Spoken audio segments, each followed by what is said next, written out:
What else is going on?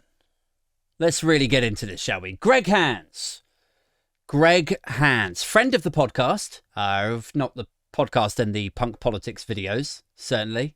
Greg Bloody Hands.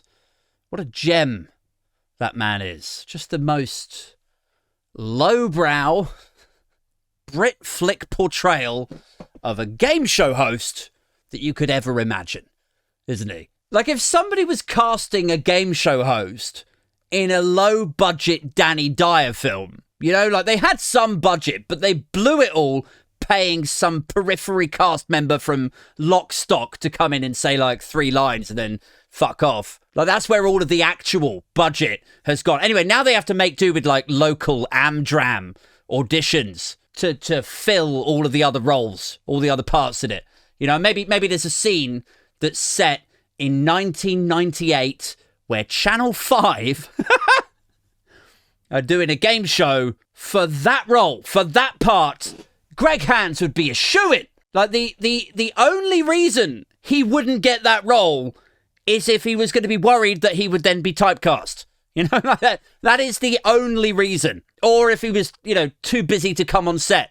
He was, like, too busy running around showing everyone his note. His fucking note that he posts on Twitter every day and takes to his speeches like it's the funniest fucking joke in the world. Anyway, yes, that guy, Greg Hands. CCHQ's Greg Hands, head of campaigning for the Conservative Party, at least for the moment. You know, I can't see him lasting much longer because, I mean, you know,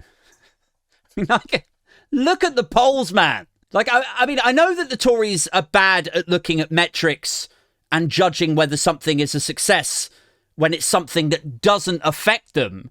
But when it's something that does affect them, you know, like, for everybody else, if it's something that affects you and me, like, oh, we're going to create 5,000 more beds, and then they fuck up and accidentally reduce the number of beds by 3,000, then they don't really even care about the metrics. Then they're like, well, it could have been worse. It would have been worse under Labour. Now, pipe down. Any more of that lip and we'll push you on the bloody plague barge, you filthy, soot-gargling pother. But when it's something that does affect them, when it's stats or metrics that do appear to affect them, like the stats for Greg Bloody Hands. Like, isn't this the guy who oversaw the campaign to try to make Sean Bailey Mayor of London? So he failed to get that guy elected. Like, isn't this the guy who, since he became chair of the Conservative Party and took over CCHQ, like he started this job in January of this year, and in that time, Sunak's approval rating, his favourability rating, has collapsed by 50%.